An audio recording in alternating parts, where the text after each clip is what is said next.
The Canon EOS M and Magic Lantern in 2023. Should you look into it? Welcome to Reel Filmmaking. My name's Corey, and today we're taking a look at the Canon EOS M and Magic Lantern. Now, this is a camera that I feel like has been getting a lot of buzz lately. You're seeing all these videos pop up about like the $200 cinema camera, or the camera that shoots raw video, or videos comparing it to like an ARRI Alexa. It's like all this crazy stuff. The Canon EOS M is really having it's on the up and up. It's having a great time. But I wanted to do a video just talking about my experiences with the Canon EOS M and just would I recommend it in 2023? The short answer is yes. I made a video about the Canon EOS M and Magic Lantern in 2021, and even since then, it has only grown in popularity. I feel like everybody's talking about it. People are excited and curious about what is this like tiny like APS-C Canon camera that can shoot raw video, and people just want to know. It's an exciting time to be an M user and like in the Magic Lantern community, and there's just so much happening there. And so I wanted to do this video as kind of a follow-up to the video I did a couple years ago where I really just laid everything out, explained the camera, like how I found it, like all the stuff with it. Now I've had a couple years using the camera and Magic Lantern, putting it in a lot of different scenarios, and I just wanted to give you like kind of my take, some of the advice I would recommend if somebody wants to use this camera, and give you more of a picture, obviously footage too, of what this camera can do and why I think it's honestly a really good option if you're looking into getting into filmmaking, particularly if you are on a shoestring budget. But even for people who might not be on a budget, like there's a lot of advantages to having this really small, versatile, but powerful cinema camera, for lack of a better term. I know that's overplayed. I'll probably put that in the thumbnail someplace. Tiny cinema camera. So a little bit of backstory about the Canon EOS M. This was Canon's first attempt at a mirrorless camera. Somebody will have to check me on this. I think it came out in 2010 or 2011. And it wasn't anything exciting. It was an 18 megapixel APS-C Canon camera. This was before like full dual pixel autofocus, so the autofocusing wasn't great on it. It didn't have anything impressive in terms of dynamic range. It just was, an APS-C Canon camera, like very akin to something like a 60D or a 70D. So you've got the Canon EOS M and you've got Magic Lantern. Now Magic Lantern is this aftermarket third-party software that people are able to work on and develop different builds of, but you can load this onto an SD card and then you can load that onto your camera. It doesn't hurt your camera, but it overrides the operating system and essentially unlocks all this potential for your camera. So all of a sudden you can do things like have waveforms displayed while you're shooting, vector scopes, you can use false color, you can do crazy things like have like a zoom feature. But the most important feature of all of these things is that it unlocks raw video, which is a game changer. Raw video is essentially your camera making the least amount of corrections or adjustments to the footage as you shoot it. So most of the time, regardless of whatever camera you shoot with, a Sony, a Lumix, a Canon, whatever, if you're shooting with these things called picture profiles, your camera is making inherent decisions about what it should do with the exposure or the shadows or the highlights and different things, and it's baking those things into the footage. You can't change those things to the fullest when you pull them into your editing software. There's some decisions that were already made in the camera. When you shoot raw video, the camera basically just says like, here's all the information, I'll let you decide what to do with it.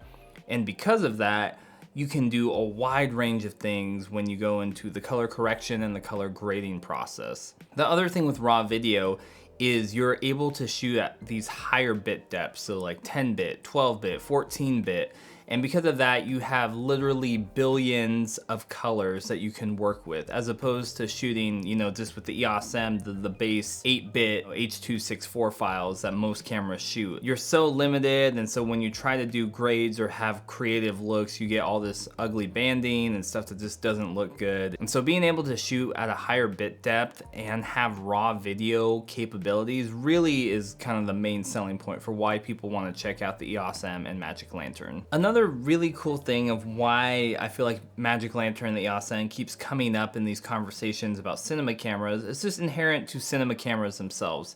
Cinema cameras, stuff like the C70 or the Blackmagic, Sony like with their new like FX3 and the FX30. Even these cameras that are still like aimed at budget filmmakers, there's still a chunk of change, particularly if you're trying to get into filmmaking and you don't have a ton of money, but you want something that can give you higher end results, or you want something that has the capabilities of a cinema camera, so you can learn and you can understand things like false color, and you can learn how to understand and read a waveform. It's like you don't get those on just entry-level cameras. And so I think when this conversation of cinema cameras happens, people keep talking about the EOS M and Magic Lantern because it unlocks all of these features for raw video and cinema camera features at a fraction of the cost. A really cool thing I found about using this camera is there is a huge community of people using this camera, and it's ever growing. Like when I started using this camera in kind of in like 2020, 2021, really,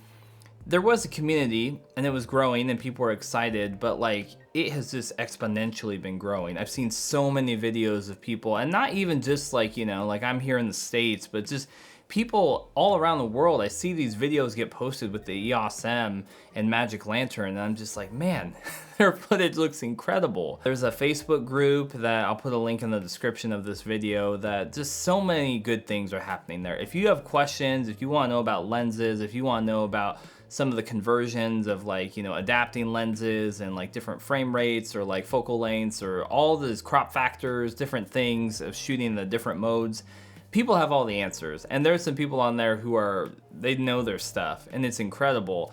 And it has helped me when I have questions to go and just to see what other people are saying or to look at results people are getting. It's like, okay, like I could have a setup like that. Rig building is a huge thing with the M community, but the community talks about all those things, and that's why I love it. They talk about rigs, they talk about shooting modes, they talk about lenses. It's everything you could ever want. And so just even by joining the Facebook group and just following the posts, even if you never comment, you're gonna learn so much.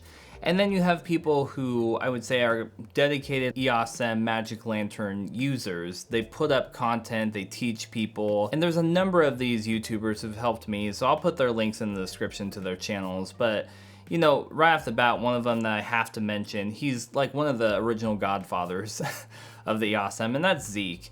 You know, his channel hasn't been super active in the last handful of months, but he has got just a warehouse of knowledge in terms of using the EOS M, all the different modes.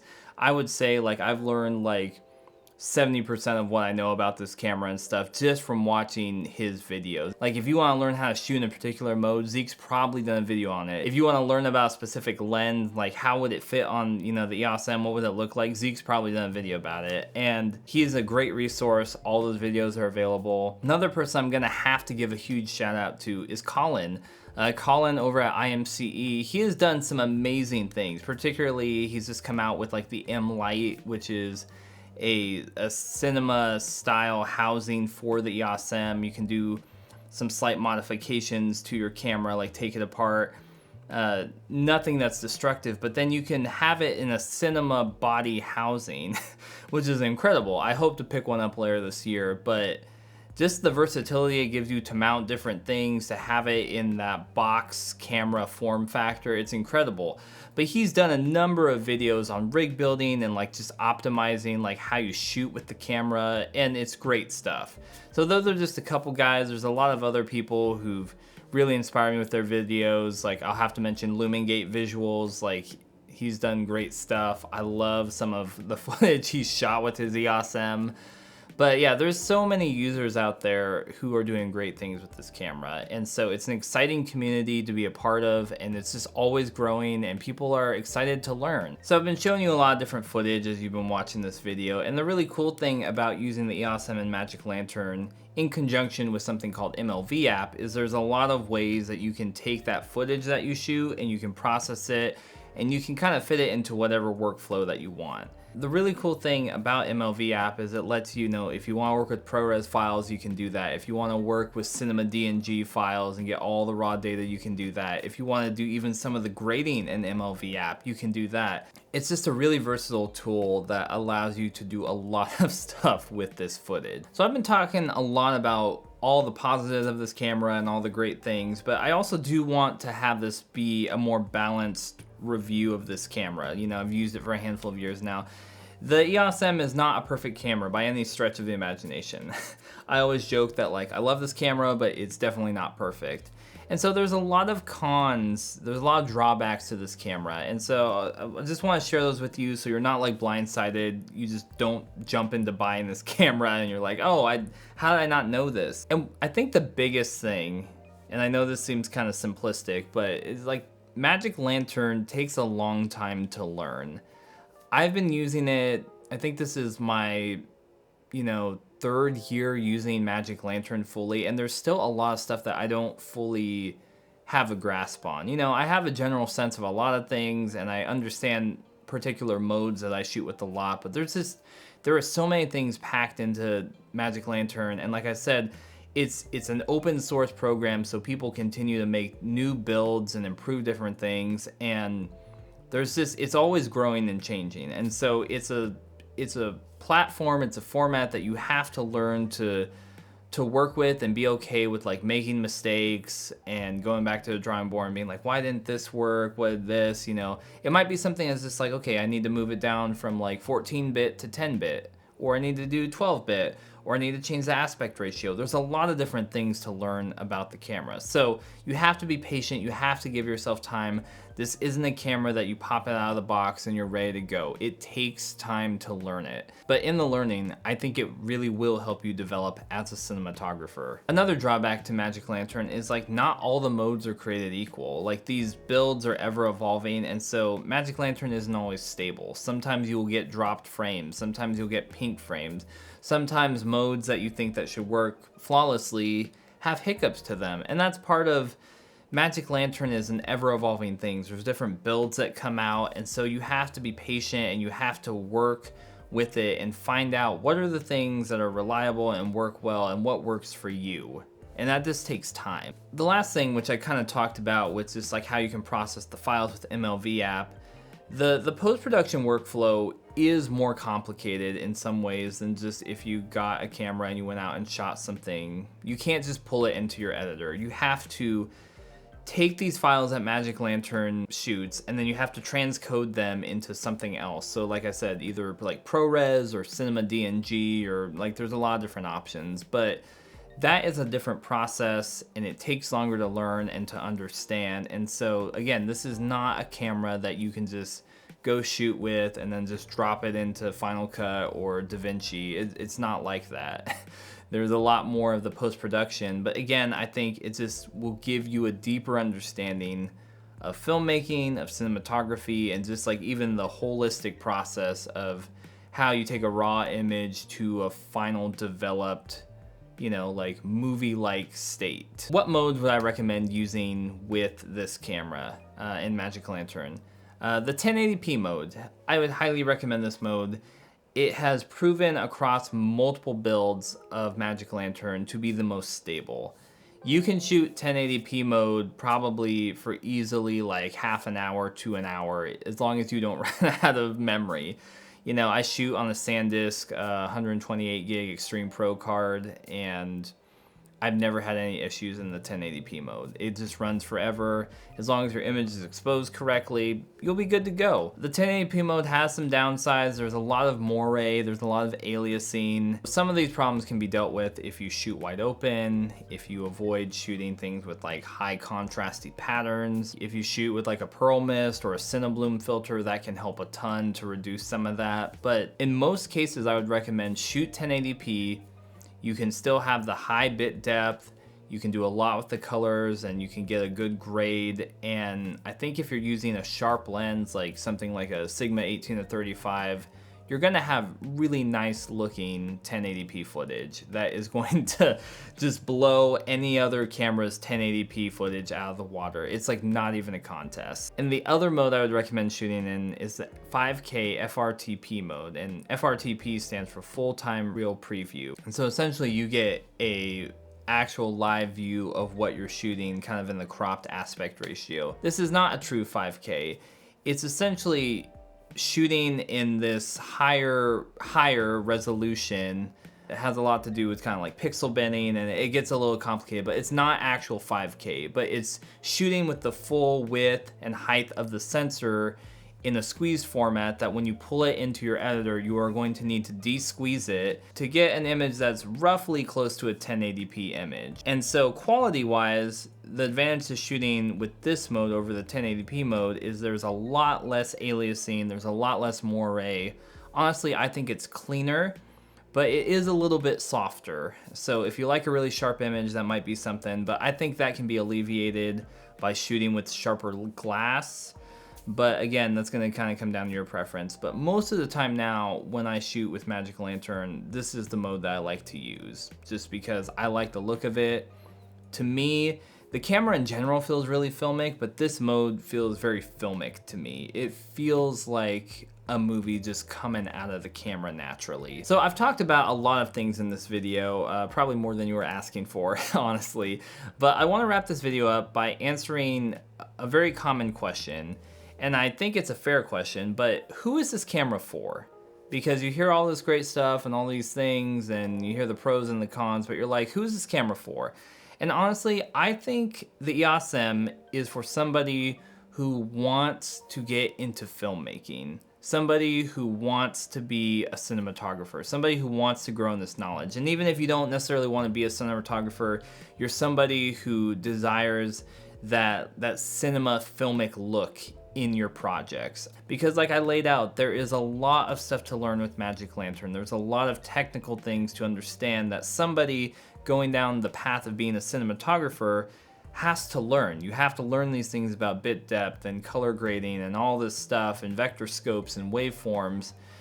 And because of that, like if you learn those things and understand those concepts, your footage is gonna look incredible. And this camera is gonna give you the tools at a fraction of the price of other cinema cameras like I was talking about. It will give you those tools to be able to let you learn and experiment and to just grow in your understanding. I really don't think this camera is for someone like a YouTuber who wants to just vlog all the time, or who needs it to turn around quick B-roll of, like products or do whatever. That's not who this camera is for. And in that same vein, this camera is not like a pull it out of the box and it's ready to go. It's not a convenient camera. Once you learn so many things about it and what it can do, it's convenient in the sense that it is a small form factor, that you can add a lot of things to it, that you can rig it out, that it's very versatile in its lens mount, because it's the EFM mount, which I know Canon didn't really support, but a lot of third parties, Sigma, Viltrox, 7 Artisans, there's a lot of companies out there who know that there's still people who use these EFM cameras, even if Canon kind of silently backed away from them. And so there's a lot of glass there that you can pick up, particularly used glass. But the other great thing about this being a mirrorless body is that there's a lot of older vintage glass that you can adapt to this. So like the Helios 44-2, so many people have adapted that to the EOS M. It looks incredible. C-mount lenses, you can adapt them to this to help with crop factor, and you can shoot in some of these higher modes like 2.8K, 2.5K. And there's a wealth of options with that. And I think because of things like that, it's going to appeal to cinematographers, people who want to try some of these maybe more obscure vintage lenses. And I think for somebody too who values high image quality and who likes a smaller form factor, this camera is gonna appeal to them. And I think for me, as somebody who I value a high image, like I love good image quality, but I also value, compact and something that's easy to travel with. That's one of the reasons I love the EOS M. I love that I can shoot with it and get really nice images that have a lot of color information, and I can actually grade them and it doesn't just fall apart. But I like that, I can pack it and a couple lenses in my bag and just go someplace, and I don't need to have a whole rig. But I also I can have the option to rig it out if I want to.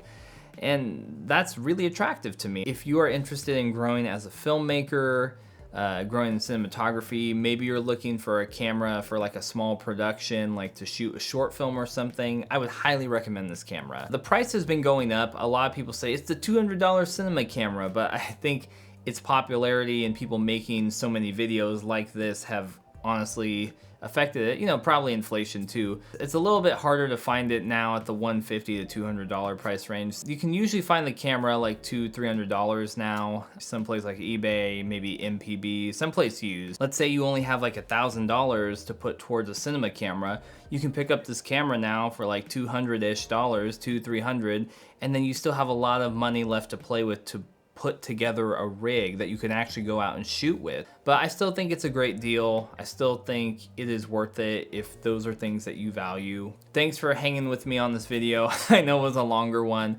I'm excited. I'm gonna have more content coming about the EOS M and Magic Lantern. And until next time, keep making movies and watching movies, and I'll see you on Reel Filmmaking.